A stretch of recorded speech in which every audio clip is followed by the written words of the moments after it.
Señores, estamos de regreso en Revista Tele 15 aquí con un invitado de lujo, Tony Herrera, miembro de la dirección política del Partido Fuerza del Pueblo. Bienvenido, Tony. Gracias, Wendy. Daniel. Tony da corriente. A los amigos. Sí. Gracias a los amigos televidentes que nos escuchan y nos ven. Y gracias a ustedes por la invitación. Y yo digo que da corriente, bueno, porque su especialidad es el tema eléctrico. Sí. Entonces da corriente. Y con estos déficits que tiene el sector, por cierto, ¿plan digan del déficit? Bueno, ahora mismo si vamos a hablar incluso no solo del hoyo fiscal que tienen en la sede, en la distribuidora, ¿no? Que el gobierno cuando inició su primer periodo andaba en 600 millones de dólares, ¿no? Ajá. De subsidio, y hoy va duplicado, casi 1.300 millones de dólares. 1.300. 1.300 millones de dólares. Y están buscando el mal en la sábana, no sabiendo qué es en el cuerpo, porque el incumbente que tenemos actualmente, que es el SAR, ¿no? Del sector energía, incluso de las distribuidoras ahora, porque es el quien preside los consejos unificados, ¿no? De las EDE, y lógicamente Manilla también, aunque no es que está al frente del Ministerio de Energía y Minas, Marrancini, ¿no? Celso Marrancini. Dice que dándole apagones a los barrios, con eso van a conseguir disminuir el déficit que tienen, o lo que es, en otras palabras, lo que en la técnica electromecánica o eléctrica hablan de el subsidio, que no es más que el barril sin fondo que tienen en cada una de las distribuidoras, porque la están tomando para todo, menos para comprar transformadores, comprar material eléctrico que necesitan para darla. Y se han tomado 3 o 4 préstamos por encima de 750 millones de dólares, precisamente para resolver el problema que tenemos dentro de la población en cada uno de los sectores, y por eso tuve los apagones. Sin embargo, él dice que apagándole a los que pagan, va a lograr que precisamente el que no pague, paga. Eso dice Marrancini. Entonces, ¿tú crees que el déficit, cuando andan por encima del 50, la que más mal está la distribuidora del Este, y tiene pérdidas técnicas y no técnicas por encima del 48%? Edesur, un poquito más o menos, pero está por encima de los 40%, y Edenorte ni hablar. Entonces, definitivamente, el problema no está en la sábana. Entonces, ¿Por dónde anda el problema? Entonces, cuando usted dice que el problema no está en la sábana, ¿dónde tiene que concentrarse Pero lo primero que el gobierno, en el discurso pasado, el presidente Luis Abinader dijo que el problema de los apagones es porque sencillamente hay algunos problemas, que hay gente que no paga y esas cosas.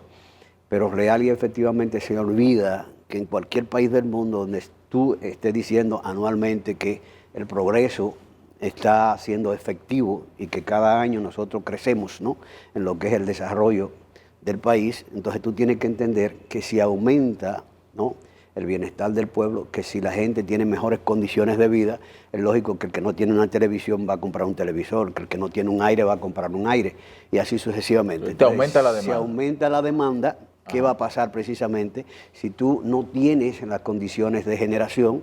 Y acordémonos que el presidente Luis Abinader, en su primer año de gobierno, dijo que iba a instalar unos 800 megavatios, ¿no?, de generación nueva. Y por ahí, todavía año tras año, hasta en este último año pasado, ¿no?, en el último discurso dijo que los 800 megavatios están casi en línea, pero vamos a ver precisamente en Manzanillo cómo está esa planta. Pero también dijo que habían aumentado tremendamente lo que es la energía renovable, y que dijo, incluso se atrevió a decir, porque que está mal asesorado en términos objetivos, cuando un presidente dice que el 50% de la energía que nosotros estamos consumiendo es a base de energía renovable, está un desconocimiento total. ¿El 50%? Eso dijo él en el discurso. No puede ser. Claro. Porque de hecho no tenemos, yo he escuchado, por ejemplo, anuncios de instalación de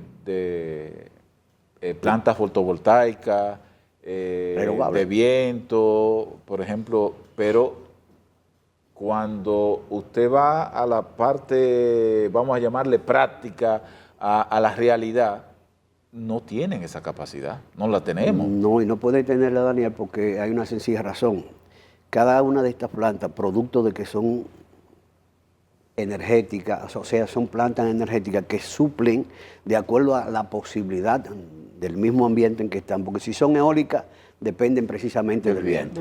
Si son solar, dependen exactamente del sol, y como aquí no tenemos, todavía no estamos tan adelantados para poder, ¿no?, hacer como hacemos con los inversores en nuestra casa, que guardamos la energía en la batería. Que es un gran tema. Entonces, cuando tú tengas posibilidad de tú guardar la generación y guardarla para cuando se me vaya el viento, entonces seguir generando o seguir mandando a las redes, entonces tú podrás decir eso. Pero no solo eso, en un sistema interconectado, donde existen plantas hidroeléctricas, existen plantas térmicas e incluso plantas eólicas, fotovoltaicas, tú no puedes bajo ningún concepto poner todo el peso de esa generación o de el suplir de la energía a la población de plantas no renovables, porque sencillamente si se te cae una, se ve el sistema. Entonces, normalmente, estadísticamente, está de un 10 a un 15% lo que permite nuestro sistema interconectado. Y si dice, ejemplo, que está un 50%, está hablando más mentira que el que inventó ese...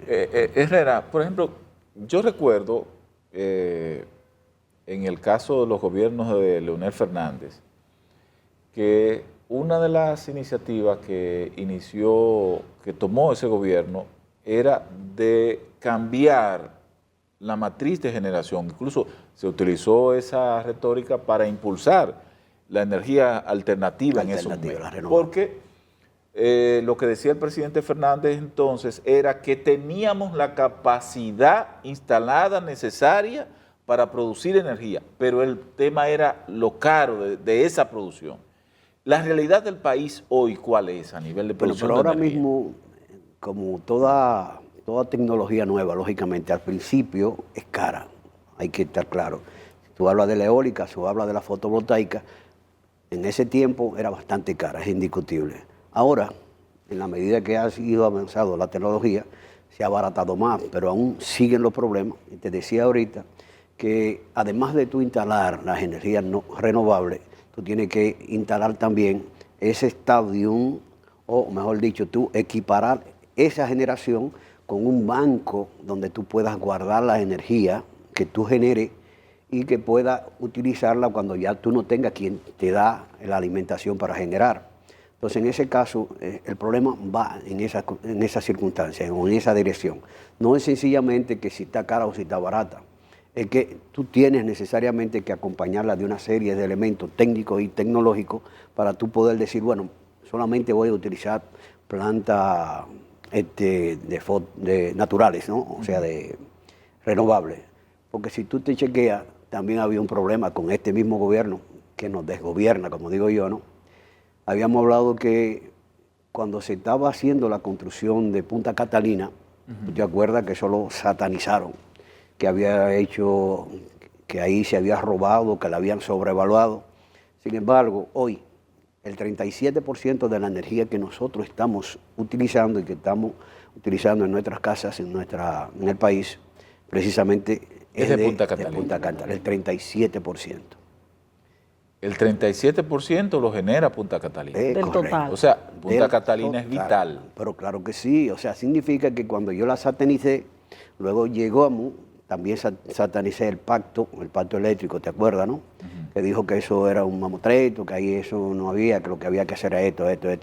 Al fin, el asunto que cuando llegó, lo aprobó, lo firmó con bombos y platillos ahí en Palacio. Pero recuérdate que también había dicho en esa misma firma de ese acuerdo energético que los temas que no se aprobaron, iba a juntar el sector, mas nunca más se acordaron de ahí.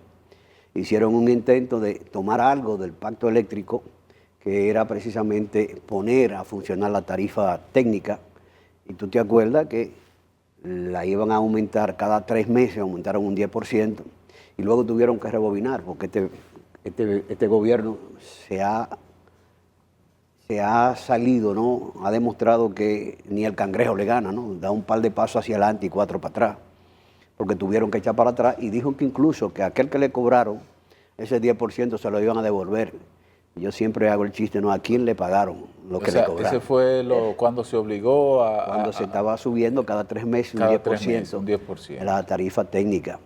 Pero ahora cambiaron la temática. El grito que tú oyes en la población, además de los apagones, es que no es la tarifa la que ellos han aumentado, sino que si tú consume en tu casa, ¿no? 2.000 pesos. Entonces ellos no te ponen 2.000 pesos, te ponen 3.000, 2.500, porque lo que te están es aumentando la facturación.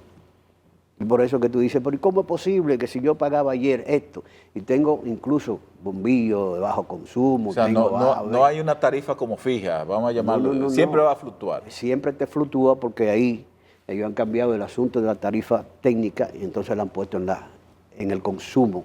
Tu factura que ayer salía, te dije, de 2.000 pesos, hoy Sí. sale de 2.500 y como es ley va a ti tu constitución, si tú no pagas, ¡pup!, te cortan, entonces a lo que pagan.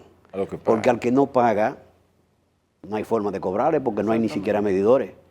Aquí se va a dar Por recientemente, ejemplo, perdóname que te diga esto. Pero mira, hubo una reunión en la que el Fondo Monetario mandó una comisión, se reunió con el sector eléctrico y ahí vi que, por ejemplo, el señor Marrancini habló de que se instalaron más de 500.000 medidores.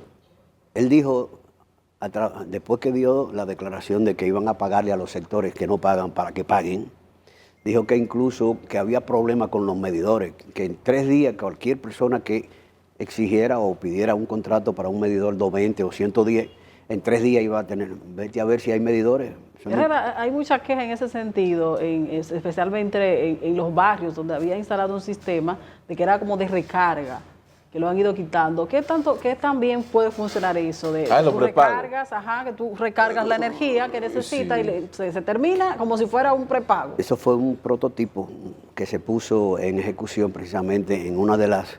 Creo de la- que fue de los formatos. Radamés Pero Segura. funciona Radamés bien. Segura. Creo que fue funciona. Claro que Radamés Segura. funciona. Publicó Chequea eso. que nosotros tenemos los celulares, ¿no? Y Eran así para mismo los como- sectores carenciados, creo que. Claro, Sí. si tú, como quiera que sea, le estás dando una especie de característica, de plus al sector carenciado, entonces tú lo más que puedes hacer, digo, bueno, si tú eres capaz de, en tu celular, tú pones paquetico, Paquetico. y tú cuando se te va a acabar tu paquetico, tú vuelves y recargas. Lo mismo va a pasar precisamente en esos sectores carenciados. Además de eso que le estaba entregando el bono luz. Sí. Lo fue en tiempo de Leonel. Entonces cuando tú haces eso, para tú resolver el problema de la evasión y del robo de energía, entonces tú comienzas a sectorizar donde no pueden, porque déjame decirte, la energía eléctrica, quiera sí o no, como dice el Estado, es responsabilidad del Estado suplir la energía, pero hay gente que no tiene capacidad ni siquiera para pagarte 500 pesos, porque lo que le llega a la casa no es posible para sacar de lo poco que le está llegando, sacar 500 pesos para pagar energía. Sí, sí. Por eso nació el bono luz y todas esas cuestiones que... Incluso que una hace tarifa ese- fija Y una tarifa fija, porque ni Sí. siquiera es fluctuante porque no tienen medidores. no lo tiene. Entonces, si no hay medidores, tú no tienes posibilidad, no hay forma alguna de que tú puedas decirme que lo que yo consumo es lo que tú me estás facturando. Ok. A ritmo lógico. que vamos, Herrera, ¿qué usted proyecta que vamos a terminar entonces este año en déficit energético, en el ritmo que vamos? Bueno, en el ritmo que vamos, aunque ya oí que la misión que viene del Fondo Monetario precisamente viene con un encargo prácticamente de ver cuál es el problema de ese barril sin fondo que significa el subsidio que se está yendo en la distribuidora o en el sector energético. Ellos dicen que se fueron encantados. Se fueron Sí, encantados, pero tú maravillado. sabes cómo se fueron encantados. En tiempo de Radamés Segura, ese mismo Fondo Monetario con otros gerentes, ¿no? Ajá. Hablaban de que había que darle participación al sector, el sector energético, incluyendo precisamente al SAR de la generación, y en ese sentido habían características, habían estadísticas que tú tenías que cumplir, como si tú pones en 1.500 megavatios en línea, entonces tú tienes que buscar la forma de cómo recuperarlo. Ese CAC recovery, o sea, lo que tú tienes que hacer es planificar y evaluar. Y si tú ni planificas ni evalúas, entonces ¿qué es lo que estamos haciendo? Improvisar como estamos haciendo ahora. El ejemplo de que en los 4 años pasados, para ponerte un caso, tuvo más de 4 administradores. 4. Sí, es verdad, me acuerdo. Entonces de eso. imagínate Me tú, acuerdo de si hay 4 incumbentes y ninguno dan pie con bola, y entonces en vez de mejorar las condiciones de esa distribuidora, lo que van, ahora, ¿qué estamos haciendo? Buscando la forma de ponerla precisamente como una vaca flaca, ¿no? Para poderla vender a precio regalado. Bueno, si ese es el plan, ni modo, pero definitivamente, para contestarte, Wendy. Pero de este no funciona gas. No, yo estoy hablando de la distribuidora. De la distribuidora, Hay una ok. planta, sí, lógicamente, porque eso es otra de la salvación que tiene el sistema, ¿no? Ok. Las plantas que han logrado, ¿te acuerdan de la famosa Coyentri? La Coyentri, Era claro. una de las que primero está generando. ¿Por qué? Porque se hizo el cambio a gas. Sí. Pero no solo esto, ve a ver cómo está vendiendo Coyentri el megavatio, poniéndolo en línea, más caro que todas las plantas del mundo. Hay plantas incluso de esas naturales, como yo le llamo, ¿no? Que están generando y están vendiendo el megavatio más caro que incluso la propia hidroeléctrica. Pero también escuchamos en meses pasados que hubo un escándalo que decían que el zar de la energía, Celso Marrancini, estaba comprándole energía a la distribuidora para venderla más para adelante. O sea, si ese desorden en el que tuve el futuro, Wendy, del sector es macabro, como vemos el futuro del país. Herrera, yo vi, por ejemplo, en una visita que hizo el presidente a Puerto Rico, el presidente anunció la disposición de la República Dominicana de venderle energía a Puerto Rico. Mucha gente cuestionó, otros, por ejemplo, técnicos hablaran de que esa posibilidad se puede materializar con la instalación de un cable, que se tiene la capacidad en la República Dominicana de energía, porque uno de los cuestionantes era que se estaba yendo habían unos apagones más frecuentes. Y la gente decía, pero no tenemos luz nosotros, le vamos a vender a Puerto Rico. Entonces pregunto yo, ¿tenemos la capacidad de generar energía y venderla a Puerto Rico e incluso a Haití? No, Daniel, lo que pasa es que nosotros tenemos una capacidad instalada, ¿no? Pero tenemos plantas que ni siquiera entran a línea porque no sirven, están deterioradas completamente. O son plantas que ponerlas a generar... Obsoleta. Están obsoletas, muchísimas plantas de ellas. Entonces, cuando tú hablas de que si tenemos 500 megavatios, ¿no? En todo el parque. El parque, ¿no? Entonces, tú no puedes decir que si esos 500 tú nomás tienes a AES, tiene... Para decirte una cosa, el caso de nuestras plantas hidroeléctricas, que también generaban en su momento, su capacidad de generación en la actualidad no anda en 12, 15% de su capacidad. ¿Por qué? Bueno, porque no le han dado mantenimiento precisamente a los contraembalses, no se le ha dado nada de eso se ha dejado a la libre. Entonces significa que si tu plantas renovable, ni siquiera esa tú le das el mantenimiento, entonces definitivamente tú vas a tener que no contar con ella. Entonces cuando hablamos de que tenemos esos 5.000 megavatios, ¿no? Sí, claro, en todas las placas de cada una de las plantas, que era lo que tú decías ahorita, una planta dice fotovoltaica o eólica, cual que sea, en placa dice 200 megavatios. Pero cuando tú vas al fondo, cuando comienza a generar día por día, 24/7, sencillamente de esos 24/7, además cuando el tiempo, o sea, la naturaleza le permite generar, entonces tú no puedes decir que tiene 200 megavatios en línea. De esos 5.000 megavatios que tenemos precisamente de generación, es una parte, porque la otra parte no es objetiva, no es real. Y además de las plantas que nosotros tenemos que son obsoletas. Entonces, cuando el presidente dice, se destapa, que nosotros estamos en capacidad, es porque le han dado el número bruto. Ok. El número frío, vamos a llamarlo de esa Listo, manera. pero no le dicen en las condiciones que están las plantas, Ya. a que él precisamente está ofertando. Porque ya ese intento se hizo cuando realmente aquí en República Dominicana estaba en condiciones, ¿no?, de poder vender a Puerto Rico. Se hizo el intento, pero salía más la sal que el chivo. Tú ibas a sacar de aquí con lo poco que tú estabas generando, porque además de eso tú tienes que tener una reserva prácticamente igual que la que tú tienes generando. Si tu consumo a nivel en esta mañana, ¿no?, es de 3.000 megavatios, entonces tú tienes que tener por lo menos 1.500 megavatios en reserva. Ahí. Por si se va una planta, que es factible que cualquier cosa la saque de línea, ¿no?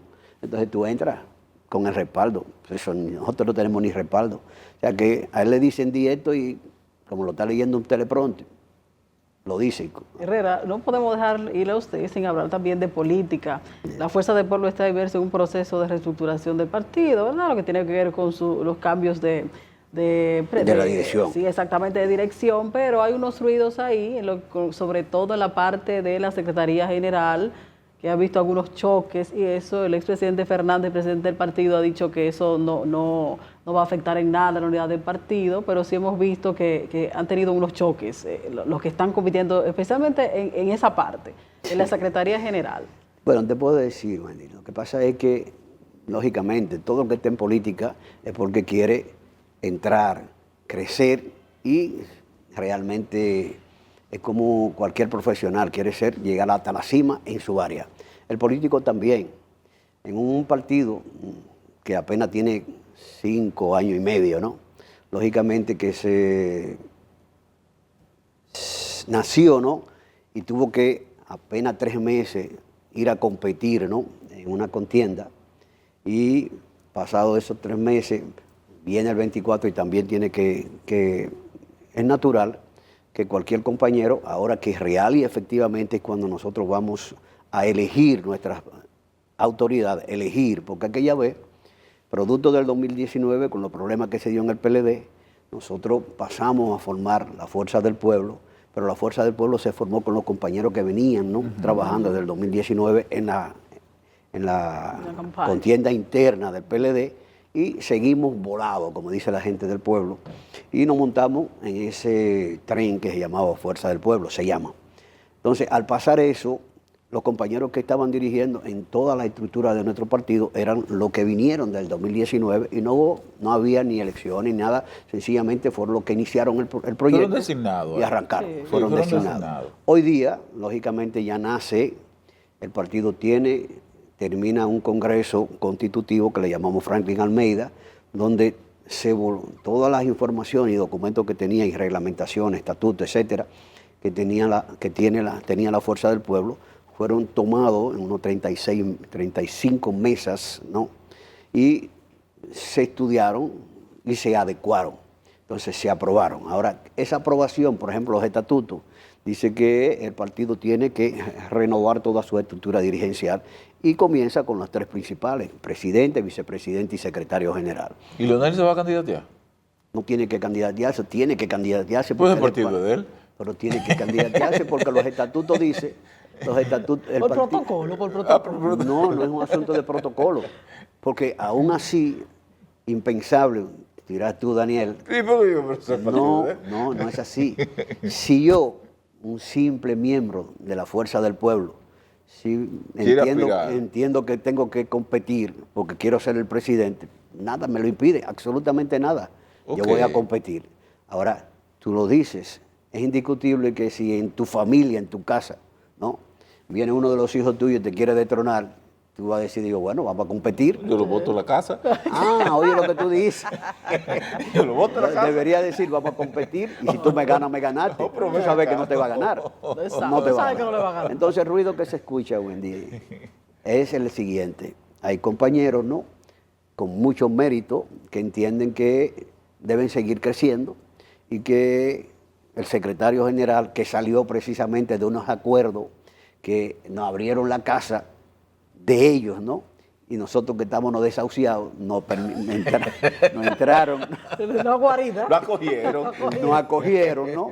Entonces, después que ya yo estoy con cierto brillo, con cierto apogeo, que de 0 llegué a 5, exacto, y de 5 llegué a 30. Entiendo que ya hay niveles. Entonces, ya hay nivel. Entonces, óyeme, ahora sí vale la pena, porque realmente estamos en la línea de ganar el 2028. Pero entonces, Herrera, ahí hay un tema que se llama agradecimiento. Bueno, pero eso es una parte. Yo, por lo menos, estoy con Peñita, con Antonio Florian, porque yo entiendo que además de que él tiene las condiciones, ¿no?, los conocimientos, la experiencia, tiene el know-how, ¿no?, como nosotros llamamos en política, para seguir dirigiendo. ¿Quién fue? Y podría decir, uno de los responsables que de 0 a 5, de 5 a 30, fue Peñita. Sí, pero el tema, entonces, ¿por qué sacarlo? El tema Peñita, por ejemplo, lo que desató quizás el tema de aspiraciones fue el tema salud. O O sea, las condiciones de salud. ¿Y cuáles las condiciones de salud? Bueno, ¿Que no ve? Un tema de... Que no ve, dilo directamente. No ve el tema del azúcar, que como le llaman popularmente, esa situación. Pero Eso aquí en fue este lo país el porcentaje que tenemos de No, azúcar. ¿verdad que el gobierno de este país no veía? Y no veía. Pero no solo eso.